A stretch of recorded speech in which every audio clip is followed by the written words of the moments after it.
আসসালামু আলাইকুম। সরকারি চাকরিজীবীদের জন্য মহার্ঘ ভাতার ২ দফা ২টি বড় সুখবর প্রধান উপদেষ্টা দিয়েছেন। তো দর্শক, আজকের ভিডিওটি সরকারি চাকরিজীবীদের জন্য খুবই গুরুত্বপূর্ণ হতে চলেছে। ভিডিওর শুরুতে আপনাদের কাছে ছোট্ট একটি রিকোয়েস্ট, অবশ্যই আমাদের চ্যানেলটি সাবস্ক্রাইব করে রাখুন মহার্ঘ ভাতার গুরুত্বপূর্ণ তথ্যগুলো সবার আগে পেতে। তো চলুন দর্শক, আমরা আমাদের আলোচনায় চলে যাচ্ছি। সরকারি চাকরিজীবীদের জন্য এক নতুন আশার আলো দেখা দিয়েছে।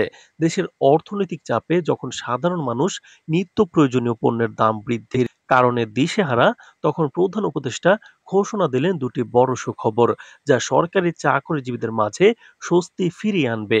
প্রথম সুখবরটি হলো ১১ থেকে ২০তম গ্রেডের মধ্যে যেসব কর্মকর্তা ও কর্মচারী রয়েছেন তাদের প্রত্যেককে এককালীন ২০,০০০ টাকা করে নগদ সহায়তা প্রদান করা হবে। এটি মাসিক নয়, একবারের জন্য সরাসরি প্রদান করা হবে।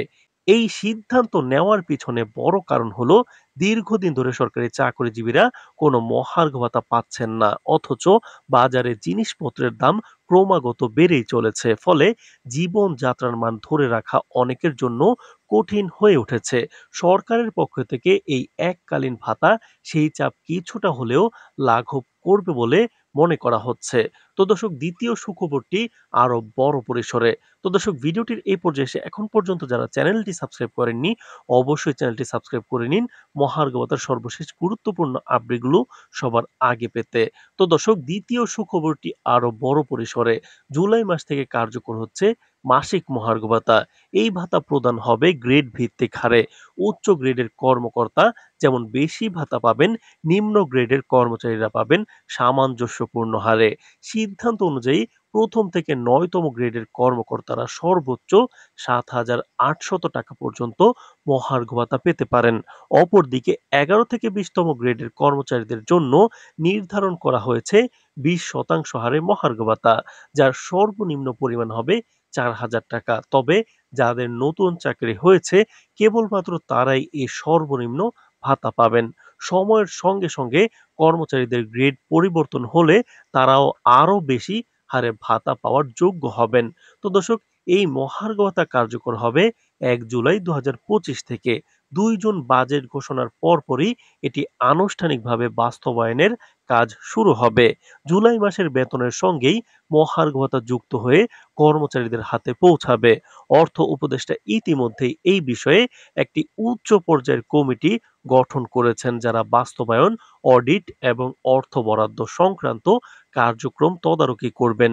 এটি নিঃসন্দেহে সরকারের একটি ইতিবাচক পদক্ষেপ, যা কর্মীদের মনোবল বৃদ্ধিতে ভূমিকা রাখবে। তো দর্শক, ভিডিওটির এই পর্যায়ে এসে এখন পর্যন্ত যারা আমাদের চ্যানেলটি সাবস্ক্রাইব করেননি, অবশ্যই সাবস্ক্রাইব করে দিন মহার্ঘ ভাতার গুরুত্বপূর্ণ আপডেটগুলো সবার আগে পেতে। তো দর্শক, বর্তমান অর্থনৈতিক প্রেক্ষাপটে এই ঘোষণা অত্যন্ত গুরুত্বপূর্ণ। দ্রব্যমূল্যের ঊর্ধ্বগতির কারণে সাধারণ মানুষ, বিশেষ করে মধ্যবিত্ত শ্রেণীর জীবনযাত্রা কঠিন হয়ে পড়েছে। সরকারি চাকরিজীবীদের জন্য এই মহার্ঘ ভাতা ও এককালীন অনুদান একটি স্বস্তির বার্তা বয়ে এনেছে। তবে অনেকেই জানেন না এই ভাতা কবে থেকে দেওয়া হবে বা কাদের জন্য প্রযোজ্য। এজন্য সংশ্লিষ্ট দপ্তরগুলো থেকে তথ্য সংগ্রহ করা এবং সচেতন থাকা অত্যন্ত জরুরি। তো দর্শক, স্মরণ করিয়ে দেই, যারা এখনো আমাদের ইউটিউব চ্যানেলটি সাবস্ক্রাইব করেননি তারা দয়া করে সাবস্ক্রাইব করে নিন এবং বেল আইকনটি অল করে দিন, যাতে ভবিষ্যতে এমন গুরুত্বপূর্ণ খবর সবার আগে আপনি পেতে পারেন। মহার্ঘ ভাতা ও সরকারি বেতন কাঠামোর যে কোনো পরিবর্তন ঘোষণা বা আপডেট আমাদের চ্যানেলের মাধ্যমে নিয়মিত জানিয়ে দেওয়া হবে। তো দর্শক, সবশেষে বলা যায়, এই ২ দফা ঘোষণা সরকারি চাকরিজীবীদের জন্য শুধু স্বস্তির নয়, বরং এক ধরনের আর্থিক নিশ্চয়তাও। একটি অর্থনৈতিক চ্যালেঞ্জের সময় যেখানে সাধারণ মানুষের উপর চাপ বেড়েই চলেছে, সেখানে এমন সিদ্ধান্ত সরকারের দায়িত্বশীলতার প্রমাণ বহন করে। আসুন আমরা এই পদক্ষেপকে স্বাগত জানাই এবং আশাবাদী হই যে ভবিষ্যতেও সরকার জনগণের পক্ষে এমন সাহসী ও সময় উপযোগী সিদ্ধান্ত নিতে পিছপা হবে না। এখন পর্যন্ত যারা চ্যানেলটি সাবস্ক্রাইব করেননি, অবশ্যই চ্যানেলটি সাবস্ক্রাইব করে দিন। আজ এই পর্যন্তই। ধন্যবাদ।